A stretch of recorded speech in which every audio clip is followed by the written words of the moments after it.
ဟာဒီကိုတော်တော်အောက်တန်းကြတဲ့ကိုတော်ပဲတဲ့လူတကာတကာမတွေထပ်သန်စွာလောင်းလို့လိုက်တယ်ဆွမ်းနေသင်္ကန်းတွေကိုလူတွေကိုဒီကိုတော်ပြန်ပြီးတော့ကျွေးနေတယ်ပြန်ပြီးတော့ဝတ်ယုံပေးနေတယ်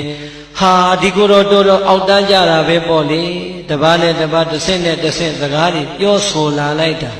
ကျေကျေပြန့်ပြန့်တဲ့စကားတွေပြန်နှံလို့လာတဲ့အချိန်တဏှိရောအခါမှာသံဃာပရိသတ်တွေစုံညီနေတဲ့အစည်းအဝေးမှာရှင်တော်မြတ်ဘုရားကမိန့်ကြားတော်မူပြီး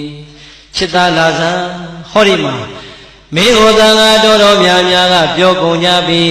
မင်းဒီလူတရားဓမ္မတွေထပ်သန်စွာတရားနဲ့လူလန်းလိုက်တဲ့ထွန်းနေသင်္ကန်းတွေကိုလူတွေကိုပြန်ပြီးတော့ကျွေးနေတယ်လူတွေကိုပြန်ပြီးတော့ဝယုံပေးနေတယ်လို့ပြောနေကြတယ်သူတို့ပြောတဲ့အတိုင်းသင်ချစ်သားတကယ်ကိုကျူးလွန်မိပါသလားမှန်လားပါရှင်ဘုရားရှင်တော်မြတ်ဘုရားမိန့်ကြားတဲ့အတိုင်းတပည့်တော်သည်အရှင်ဘုရားရဲ့သာသနာမှာနေရင်ဖြင့်လူတွေကိုသင်္ကန်းနဲ့လည်းဝတ်ပေးမိပါတယ်ဆွမ်းနဲ့လည်းပဲလှုပ်ကြွေးမိပါတယ်ဒီတော့အာလုံးတန်ဃာတွေအာယုံဆိုင်ပြီးတော့ဒီကိုယ်တော်မြတ်စွာဘုရားဘာဒံပေးမလဲပေါ့လေစောင့်နာထောင်နေတဲ့အချိန်ရှင်တော်မြတ်ဘုရားကကိုယ်တော်လေးကိုမိဂုံထုတ်ပြန်ပြီးနေပါဦးချက်ကမင်းဘသူတွေကိုလှုပ်ကြွေးပြီးတော့ဘသူတွေဝတ်ယုံပေးနေတာလဲဘုံတော်နေဝထွန်လင်းတော့ပါတော်မူပါသောမြတ်စွာဘုရားလွန်ခဲ့သော12နှစ်ကာလတုန်းက18ကလေးကျွေးဝါချမ်းသာခဲ့တဲ့တပည့်တော်ရဲ့မိဘနှစ်ပါးသည်တပည့်တော်သာသနာ့ဘောင်ဝင်ပြီးတော့တရားရှာနေတဲ့အချိန်စီးစိမ်တွေအကုန်လုံးပြတ်သုံးသွားတဲ့အတွက်ကြောင့်လမ်းဘေးမှာခွက်တယောက်တစ်လုံးကန်ပြီးတော့တောင်းစားလို့နေရပါတယ်